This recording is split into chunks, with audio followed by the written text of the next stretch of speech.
function to ensure that every person is held accountable to the law. It ensures that equality of all before the law and it prevents arbitrariness. The task of the court is to ensure there is a fair balance by applying the law where disputes arise either between the state and its citizens, or between citizens themselves, or between state organs or agencies. Neither state organ or its officers or individual is above the reach of the law, as the Constitution in Article 2, Sub-Article 1 declares. The power of the court to adjudicate disputes according to the law is a delegation by the people pursuant to Article 159, which states that judicial authority is derived from the people and vests in and shall be exercised by courts and tribunals established by under the Constitution. The power is exercised subject only to the Constitution and the law, and is not subject to the control or direction of any person or authority by Article 16. The following excerpt from the South African Constitutional Court in the case of Secretary of Judicial Commission of Inquiry into allegations of state capture, corruption and fraud in public sector, including organs of state, Zuma and others, sums up the position of court orders in a constitutional democracy. The court held, orders and decisions issued by a court bind all persons to whom and the organs of state to which they apply, and no person or organ of the state may interfere in any manner with the function of the courts. It follows from this that disobedience towards court orders or decisions risks rendering our courts impotent and judicial authority a mere mockery.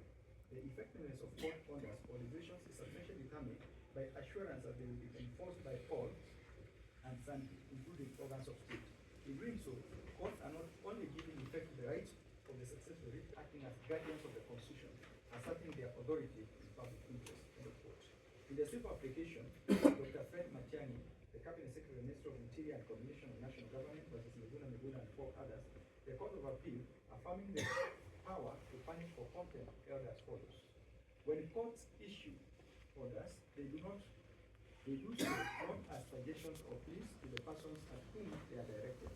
Court orders issued ex cathedra are compulsive, peremptory, and expressly binding. It is not for any party, be high or low, weak or mighty, and quite regardless of his status or standing in the society, to decide whether or not to obey, to choose which to obey and which to ignore, or to negotiate the manner of its compliance.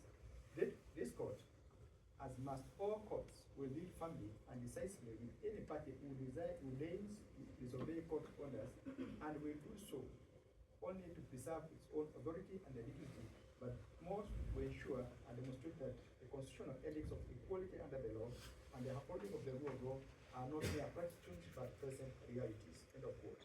The court entered a finding of guilty.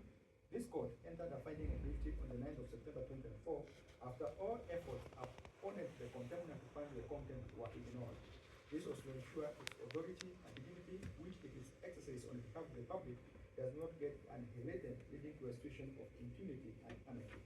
The Supreme Court, in Gidiga and 5 others versus Jericho Tea Factory Company Limited, acknowledged that courts have inherent power to punish for contempt, to dedicate their authority, besides pinpointing the source of authority of Kenyan courts to punish for contempt after declaration of unconstitutionality of the Contempt of Act 2016. The court stated, and I quote, courts possess the inherent power to enforce compliance with their lawful orders through sanctions imposed through contempt of court. We note that the Contempt of Court Act, having been declared unconstitutional in Kenya, Human Rights Commission versus Attorney General and another, 2018 EKLR, on November 9, 2018, the instructive provision remains Section 5, Subsection 1 of the Judicial Act, which grants the High Court and the Court of Appeal the power to punish for contempt. It provides the High Court and the Court of Appeal shall have the same power to punish for contempt of court as for the time being possessed by the High Court of Justice in England, and that power shall extend to upholding the authority and the dignity of subordinate courts. End of quote. Today, this court is required to pass sentence for contempt of court. The principles to be considered in determining an effective sentence in a contempt of court matter were considered by the South African Constitutional Court, the Jacob Zuma case, where the court discussed the coercive versus punitive conduct and explained the difference between the two approaches as follows. There is a distinction between coercive and punitive orders, which differences are marked and important. A coercive order gives the respondent the opportunity to avoid imprisonment by complying with the original order and desisting from the offensive conduct. Such an order is made primarily to ensure the effectiveness of the original order by bringing about about compliance. A final characteristic is that it only incidentally vindicates the authority of the court that has been disobeyed. Conversely, the following are the characteristics of a punitive order. A sentence of imprisonment cannot be avoided by any action on the part of the respondent to comply with the original order. The sentence is unsuspended. It is related both to the seriousness of the default and the contumacy of the respondent, and always influenced by the need to assert the authority and the dignity of the court to set an example to others.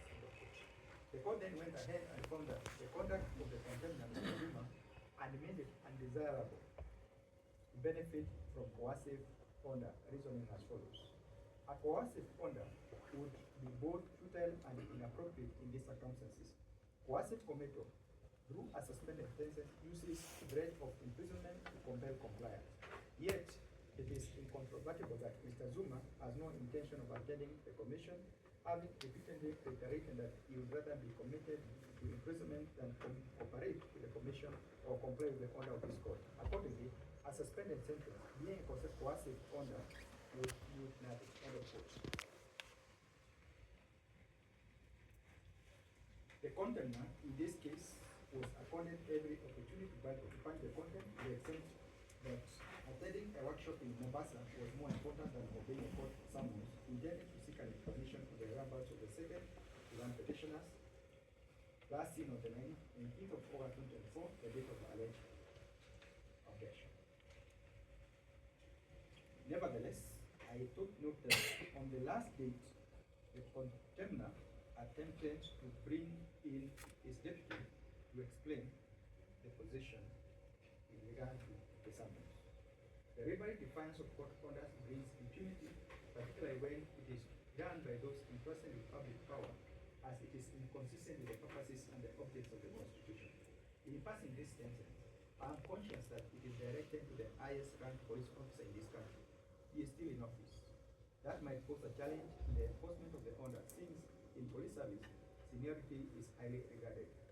That, however, cannot deter me from pursuing and standing firm in the defense of the aspirations of Kenyan people who desired at the time of enacting this constitution to have a country that is governed by adherence to the rule of law.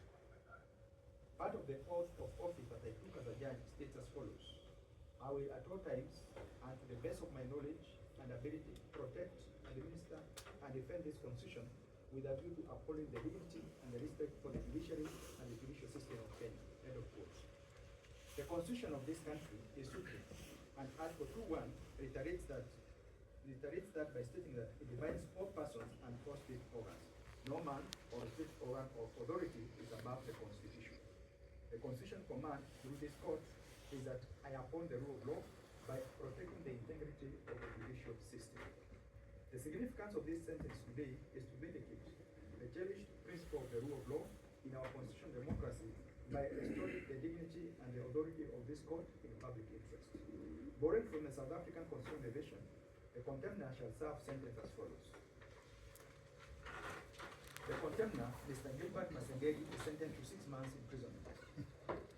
Mr. Masengeli is ordered to submit himself to the Commissioner General of Kenya Prisons to ensure that he is to be committed to a prison facility to commence serving sentence of the imprisonment imposed. In the event that he does not submit himself to the Commissioner General of Prison Service as ordered, the Cabinet Secretary for the National Interior must take all steps that are necessary and permissible in law to ensure Mr. Gilbert Masengeli is committed to prison to commence serving the sentence imposed on him. The court, nevertheless, finds it desirable to impose this sentence as a coercive order as opposed to a punitive order. In that regard, Mr. Masengeli may avoid serving this sentence, and therefore, in that regard, the court shall suspend this sentence for 7 days only. The acting Inspector General of Police can redeem himself and comply by availing himself before this court in person to answer to the issues he has been avoiding in the fall. The sentence shall automatically become effective.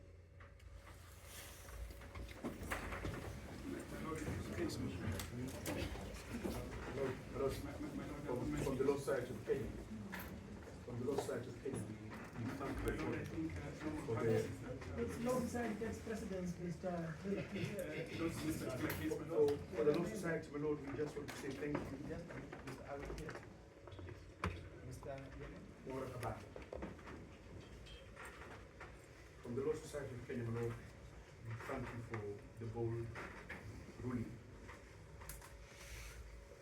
We also are cognizant of the second, third, and fourth petitions. Mr. Bob Jagi, Jamil Longton, and Aslam Longton. They are still permanently prejudiced.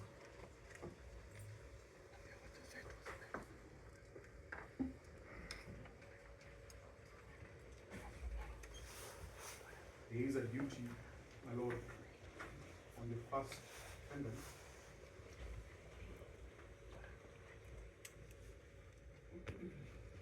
the first respondent to uphold, administer, and defend the Constitution and any abrogation of that duty